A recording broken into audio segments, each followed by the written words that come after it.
The sound of the safe unlocking was almost too quiet for the gravity it carried. The metallic click echoed in the office like a gunshot, slicing through the silence that had gripped Michael's penthouse since midnight. His hands trembled slightly, not from fear, but from something deeper, anticipation laced with regret. He had opened this safe 1,000 times before, but never with the feeling that whatever was inside would change everything. Inside, resting neatly atop a stack of old deeds and forgotten securities, was a letter. A single envelope. Yellowed at the edges.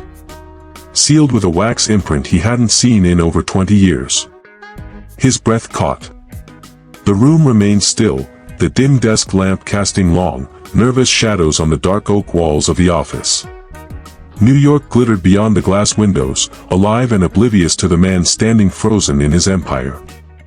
Michael picked up the letter with both hands as if it might crumble under the weight of time. On the back, in handwriting he hadn't seen since he was a teenager, was a name. From Dad. If you're reading this, I'm gone. He staggered backward, almost knocking over his leather chair. The edge of the desk caught him. He hadn't thought of his father in years. Not really. Not since the day he walked out, leaving a 17-year-old boy behind to build a fortress of success with nothing but rage and grit. Michael sank into the chair, the letter unopened in his lap. He stared at it for a long time. And when he finally tore the seal, everything changed. The handwriting was deliberate. Familiar in the way memories sometimes return, not with joy, but with pain that has aged and fermented. Michael. I know you hate me.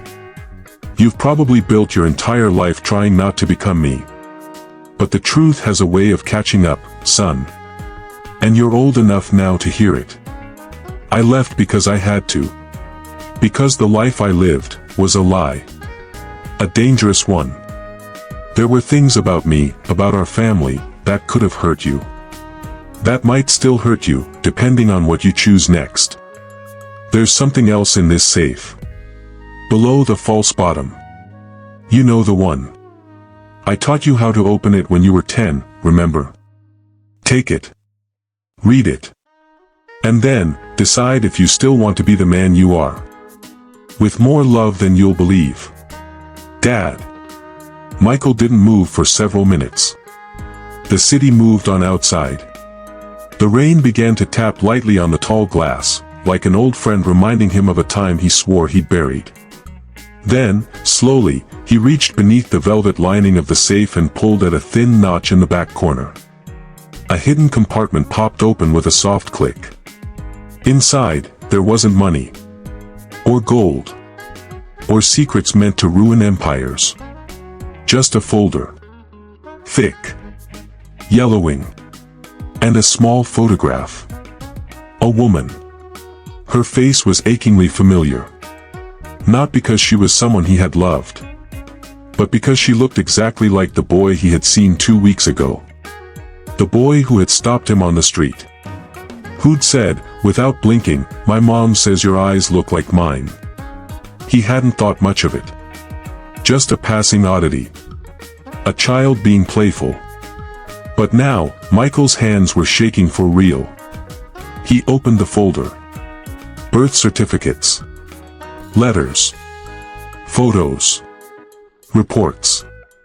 And a name he hadn't heard in 20 years. Elizabeth Monroe. The only woman he had ever truly loved. And the woman he left behind with a secret neither of them could speak aloud. The boy's name? Ethan Monroe. Born 9 months after their last night together. Michael stood. Letter still in hand. Eyes unfocused. His mind was no longer in the penthouse. It was in a small one-bedroom apartment. A hallway soaked in golden evening light. The scent of cinnamon from a kitchen long gone. Her voice. Laughing. Telling him everything would be okay. But he had walked away. Not because he didn't love her. But because he was too scared to become his father. And now, he had. He grabbed his coat. Somewhere in this city, a boy had his eyes. And Michael had no idea how to tell him that he was his father. But first, he had to find Elizabeth. If she was still alive. If she would even look at him. Because the truth wasn't just in the safe anymore. It was walking the streets. And it had his name. He shut the safe. Locked it. Then whispered to the night, "I'm coming. I promise, this time, I won't run." 6 years earlier, the world hadn't yet grown cold around him. At least, not entirely. Julian Prescott still held on to a belief that life might offer something more than boardrooms, profit margins, and wine-soaked charity galas filled with people who only remembered his name when donations were involved. On that particular spring evening, the city was alive with possibility. Julian had attended a university fundraiser at his alma mater, reluctantly, with the same careful disinterest he wore like a tailored suit. He wasn't there to be inspired. He was there out of obligation, to a cause he had long ago stopped believing in, and to a friend who reminded him that once, he'd had a soul.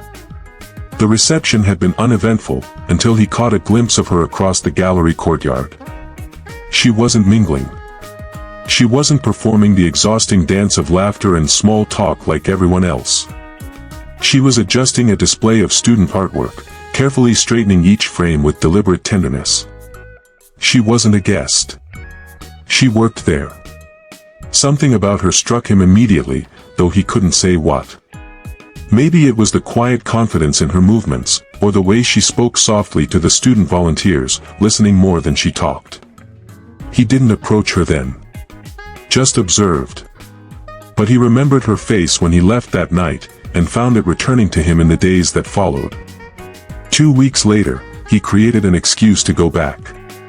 A donation. A tour. An offer to sponsor an exhibit.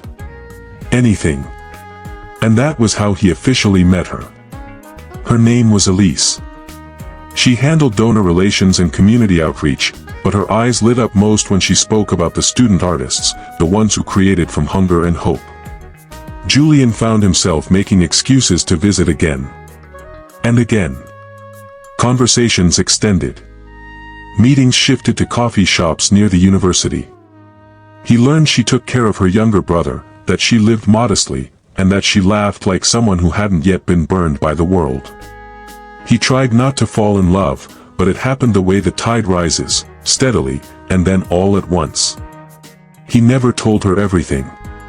Not about his family's wealth, not about the expectations waiting for him like shackles in a boardroom.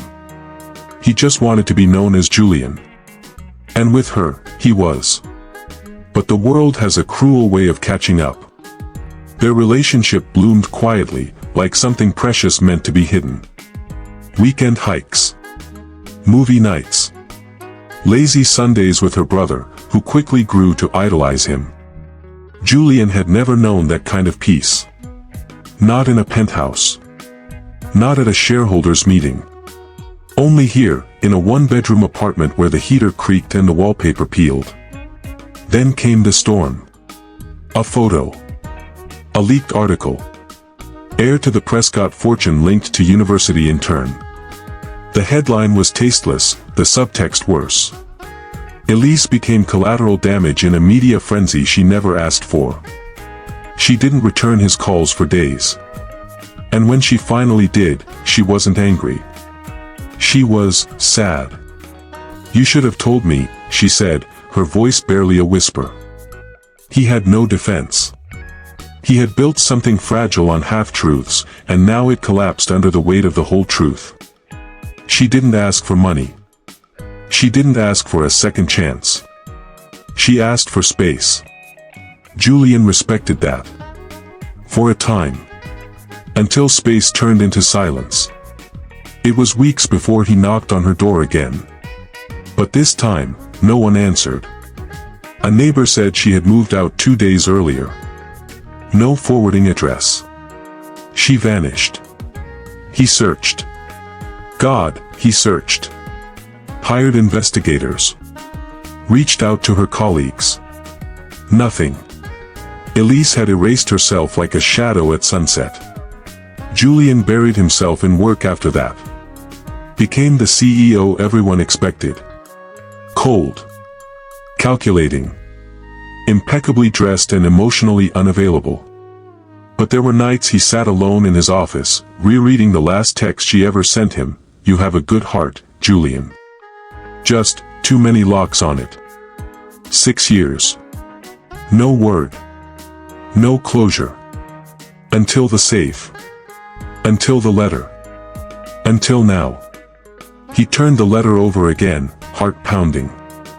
How had she even gotten into his office? How long had it been there, waiting? And more importantly, why now? The handwriting was unmistakably hers. And the first line made his knees buckle.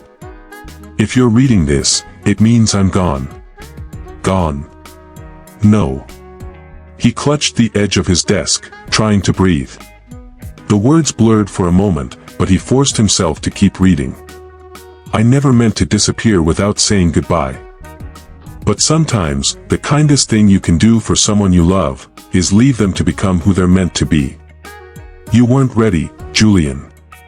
Not for me. Not for a life built on anything other than legacy. And I couldn't be the secret you tucked into the corners of your real life. But I never stopped loving you. And I never stopped hoping you'd become the man you were that day we sat on the museum steps, eating hot dogs and laughing at how terrible modern sculpture can be. If you found this letter, then maybe, you've changed. Maybe the locks on your heart aren't as heavy anymore. There's something I want you to know. Something I never got to tell you. Turn the page." He hadn't meant to go back. Not to the neighborhood. Not to the house. And certainly not to her. But there he was, just past midnight, the cold creeping up his spine like a long-forgotten warning. Rain whispered on the rooftop, barely audible through the thick silence of the car. His driver asked if he wanted him to wait. He shook his head. He needed to be alone. Michael walked up the stone path that led to a small brick house, modest, hidden behind a curtain of weeping willows. The porch light flickered like it remembered him. He hadn't set foot here in 18 years. It was the only place that had ever felt like home. The front door creaked open under his fingertips. No one had lived here since she left. Yet everything inside remained eerily untouched. The same crocheted curtains. The floral rug. The small crack in the hallway mirror. And on the far end of the wall, still nailed where he left it, was a photograph of her, the only photo he had never dared to take down. Elena. Her name still felt dangerous in his mouth. He paused beneath the stairs, where the floorboard had always been loose. He crouched, fingers trembling as he pulled it up and reached inside. His hand touched cold metal. The original key to the safe. The real one. He hadn't told anyone that there were two safes. One in the company penthouse, the one that held the documents, the deeds, the proof of power. And the other, here. Buried beneath the skin of a house that knew every secret he'd ever tried to forget. He entered the study, breathing like each step was its own confession. The safe stood behind a painting of Venice, exactly where it always had. His hands hesitated. A war waged inside him, truth versus protection. Curiosity versus fear. And then he opened it. The letter was the only thing inside. No bonds. No gold. Just a single, folded envelope with his name on the front, written in a handwriting that still lived in the corners of his dreams. His knees nearly buckled. He sat on the floor. He opened the envelope. Inside was a single sheet of paper. The ink had bled slightly with time, but her words still screamed. Michael. If you're reading this, it means you've finally come back.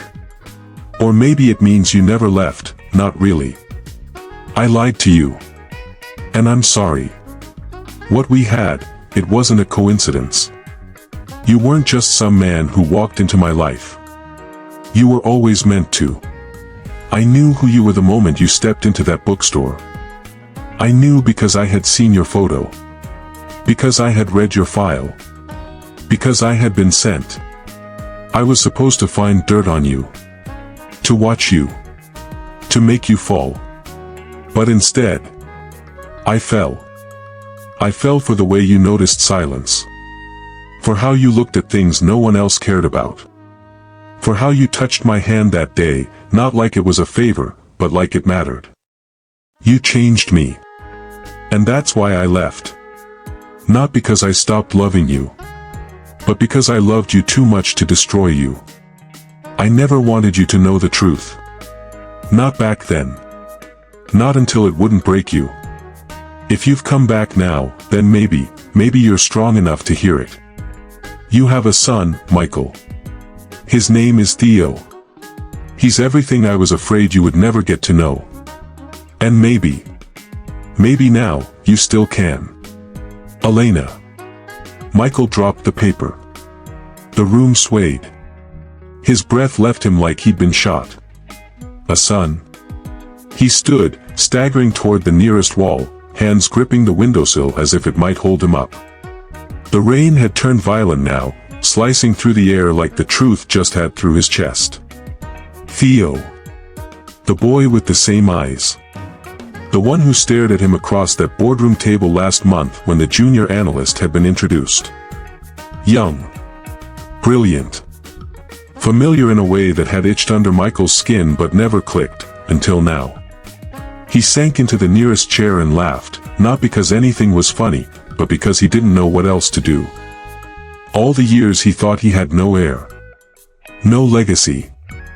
All the nights spent building an empire he had no one to leave to. And all this time, he had a son. The letter fell from his hands and landed softly beside his feet.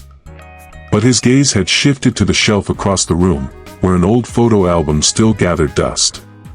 He crossed the room like a man possessed, opened the album, and there it was. The first photo. Elena, smiling, hair wind-blown, standing in front of a lake. Beside her, a small boy. His smile, however faint, was unmistakable. So were the eyes. God. He fell back into the armchair and buried his face in his hands. The weight of 18 years, of every missed birthday, every untold bedtime story, every hug that never happened, it all collapsed at once. And beneath it all, one truth burned. He had lost her. But he still had a chance to find him. The morning sun filtered through the glass walls of the company's top floor, golden and soft, almost in defiance of the storm that had raged inside Michael all night. He hadn't slept. He hadn't left the study until dawn. He'd sat with that letter, Elena's letter, pressed to his chest like a prayer he had no right to say. And now he was here, heart pounding against a $10,000 suit that suddenly felt like armor rusted by time. His assistant knocked gently before stepping in. "Mr. Lancaster, your 10 a.m. is here. The young analyst you asked for." Theo. Michael turned around slowly. And there he was, walking in like he belonged. Same sharp eyes, same slight furrow between the brows when focused. The boy was only 19, but already moved like a man with something to prove. Just like he once had.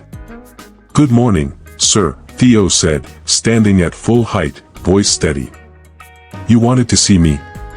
Michael nodded, unable to speak right away. The words stuck somewhere between his throat and his spine. "Please, have a seat." Theo did. The silence stretched, thick with everything unspoken. Michael reached into his desk and pulled out a small envelope. It was addressed in Elena's handwriting, this time, to Theo. She must have written too. He slid it across the desk slowly. "I want you to read this." Theo looked down, then up. "Sir. Just, trust me." Theo hesitated, then opened the envelope. The moment his eyes landed on the first line, something changed. His mouth parted slightly. His shoulders locked. And then, as he kept reading, they began to shake. At the final line, he stopped breathing for a second. And then he whispered, "She said you'd never know." Michael blinked hard, once. "I didn't. Until last night." They sat in silence for a full minute. Theo set the letter down gently, his eyes glistening. "I always thought she was hiding something," he said quietly. "About my father. She used to smile whenever we passed tall buildings. She'd say, 'That one's your future.' I thought she meant dreams. Not blood." Michael stood, walked slowly around the desk, and knelt beside the boy. "I don't know how to undo what I missed," he said. "But if you'll let me, I want to know you. I want to try." Theo didn't say anything. But his eyes, those eyes, were wet now. "I used to imagine you," he said softly. "Tall. Sad. Someone who never quite smiled right." Michael laughed, a broken, breathless sound. "That's alarmingly accurate." Then, carefully, he reached out and placed a hand on Theo's shoulder.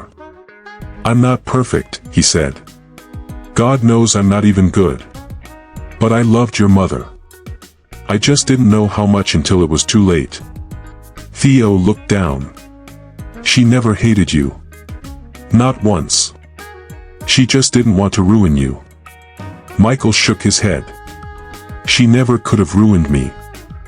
She was the only part that wasn't already ruined." A pause. Then Theo did something unexpected. He leaned forward and hugged him. Michael froze. And then, slowly, with hands that hadn't held anyone in years, he hugged his son back. Tightly. The city skyline shimmered behind them. And for the first time in almost 2 decades, Michael Lancaster didn't feel like a man alone. 2 weeks later, he stood in front of Elena's grave. No body, just ashes. No mausoleum, just a stone beneath a willow tree. He brought white lilies. Her favorite. Theo stood beside him, silent. He hadn't let go of the folded photo Michael had given him that morning, the one from the album. The one where his mother smiled like she had the whole world, not just a piece of it. "I should have come here years ago," Michael whispered. Theo nodded. She waited. In her own way. Michael crouched, fingers brushing the cool stone. "I found the letter," he said quietly. "I found everything." The wind stirred the trees, and something in him loosened. "I hope you knew, even if I forgot the truth, I never stopped needing it." Theo placed a hand on his shoulder. "She knew, Dad." The word made Michael close his eyes. Then he stood. They walked away slowly, the past trailing behind them like fog beginning to lift. But just before they reached the car, Theo turned back. "She wrote another letter once," he said. "To me. When I was 12. She said, 'If one day your father finds you, don't ask him why he left. Ask him what he learned.'" Michael looked at him. "So?" Theo asked, tilting his head. Michael smiled, gently. "I learned that silence can be louder than truth. That love isn't always loud. And that forgiveness starts with showing up." Theo nodded. "I think she'd like that answer."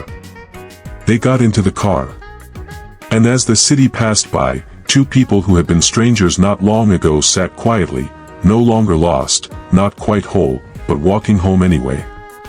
Together.